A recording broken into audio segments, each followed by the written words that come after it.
This is Columbus, Wisconsin. It is a smaller community and it's got a little bit of filming history, and we're gonna go look for that building, but I just thought I'd show you this first. I love how the vines cover this building. The board needs a little update, and they got some trick-or-treat and stuff still showing up in here in Columbus, but Columbus is actually an older looking town. As I film this, it's on a Sunday. A little bit of a movie was filmed here back in 2008, 2007 maybe, or so. Public Enemies with Johnny Depp. There was a scene that was shot here, and we're going to look for that location. But I mean, look at this. It's your typical older downtown area. A lot of older buildings dating back to like the 1900s, early 1900s. 1903 on that building there. Ooh, I don't know what happened here. I am in Columbia County, by the way, which is west of Dodge County.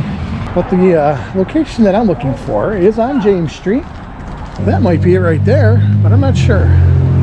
But look at this. Look at how old and dated this town looks. I mean, I'm not saying it's a bad thing per se, but it is so neat. That's the Columbus Area Historical Society right there. Okay, that must be the building then. Now this building right here, I don't know if you can see on top there, but it says faintly the wording First National Bank. Now, during the Public Enemies movie, there is a scene where they do a little bit of a getaway. They rob a bank, and the interior of the building is actually filmed down in Milwaukee at their historical society downtown. This actually shows the exterior. The exterior is shown in the movie, and then they actually filmed the getaway as well here in Columbus. I guess they brought like rubber bricks and made it all like a brick street and stuff, but I could see how that could happen. Movie magic, folks. If you're ever watching the Johnny Depp movie Public Enemies 2009, Christian Bale I believe was in it as well. It's about John Dillinger. 1876 that building is. See, these buildings are very, very old. Got lots of character in them. I love that City Hall building right there. That is so neat looking right there. Another antique store. It's kind of a quaint little town. Ooh, I love the architecture of this building. What is this? It is the Farmers and Merchants Union Bank, established in 1861. In 1919, bank president J. Russell Wheeler and his wife Anna Mae Wheeler retained architect Louis Sullivan, known as the father of the skyscraper. Sullivan was to design a building that would give the bank an image of financial security, civic monumentality, and community activity. This building is the result of that endeavor. Sullivan referred to it as his jewel box. It was the last of the 8 Midwestern banks that he designed, and it was his last building commission. Wow. Look at that. Whoa, what architecture.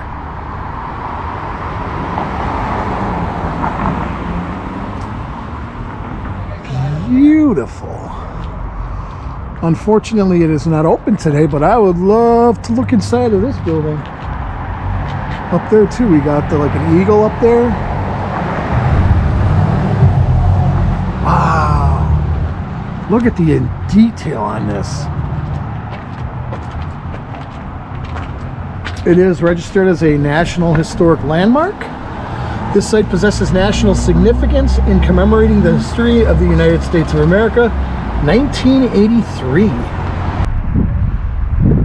I'm gonna have to get a shot of that from across the street. After Our Depository. Does it work still? No. Oh yeah, actually it does. 1892, the City Hall building. That is beautiful.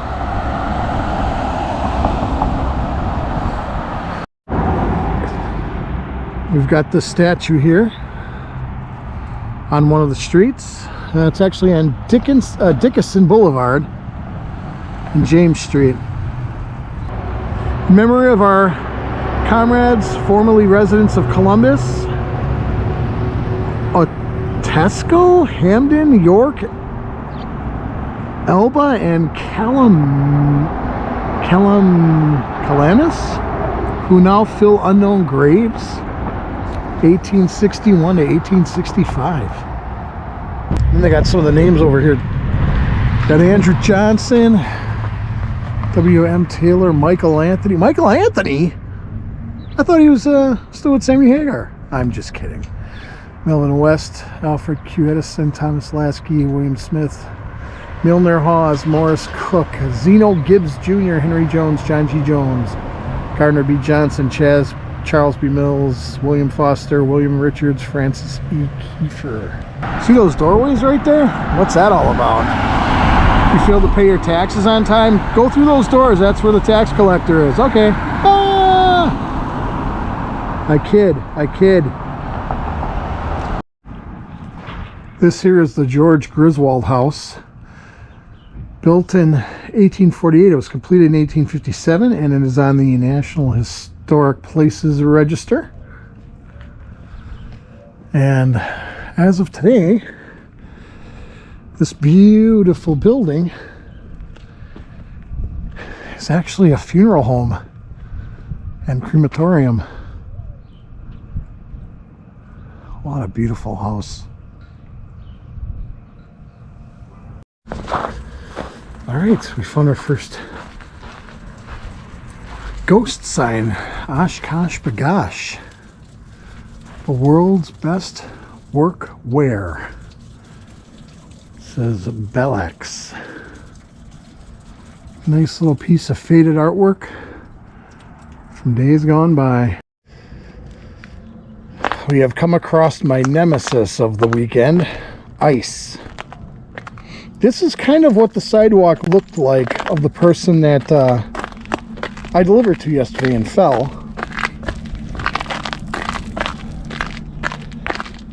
So yeah, thank you again for clearing your sidewalk and salting it. Columbus has, I'm telling you, lots and lots of houses, just historical looking houses. I don't recall, I mean, it's an older town, absolutely. I mean, look at this beautiful, the backs of these buildings too. It's just like old architecture.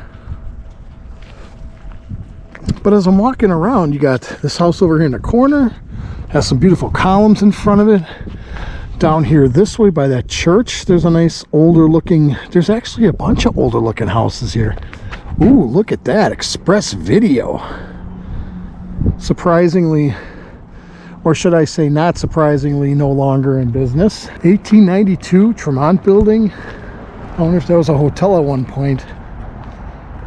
Well, it might have been.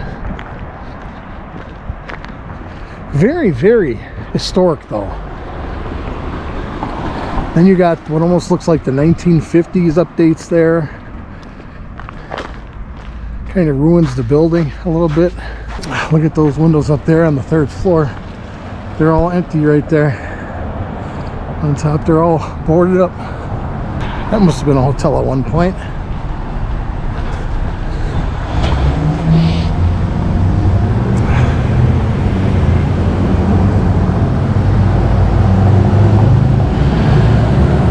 That tattoo building dated back to 1898.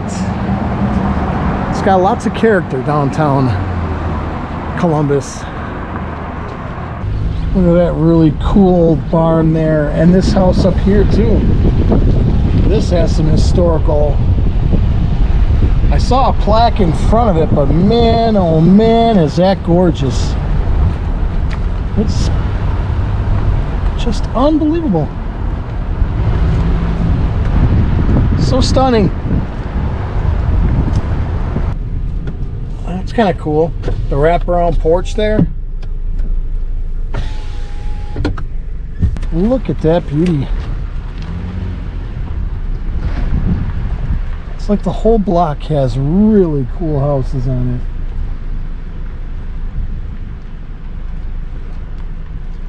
it. Look at that one.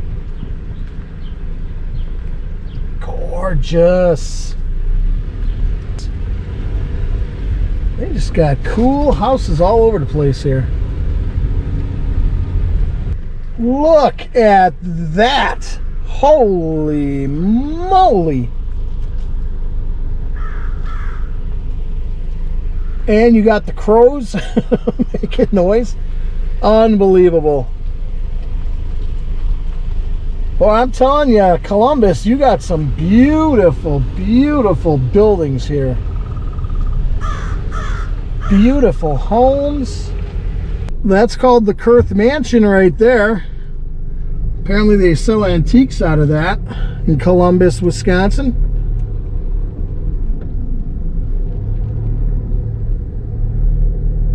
Needs a little work, but beautiful building.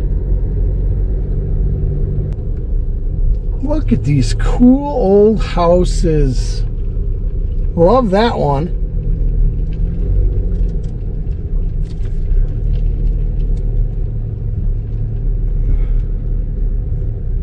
And this Victorian, very nice.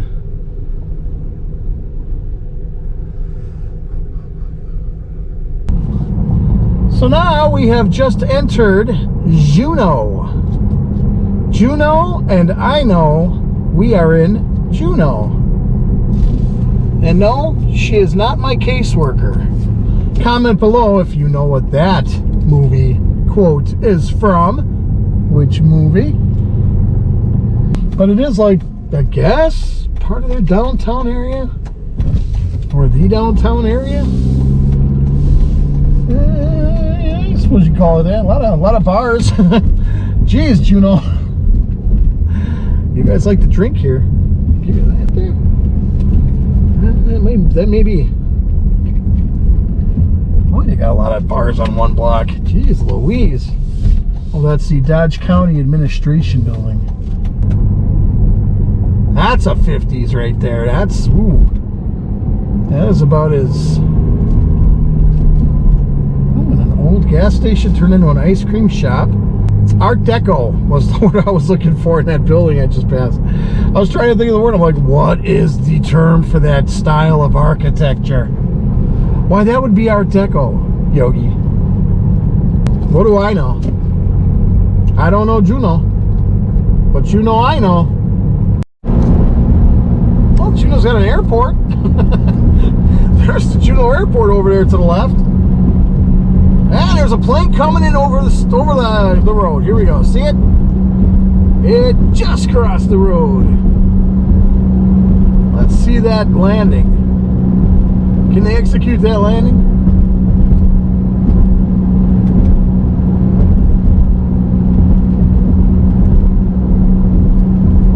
Oh, yeah. Theirs is probably bigger than West Bend's. I don't know the population of Juneau, but I do know it's not as big as West Bend is. And a pretty big airport area, though.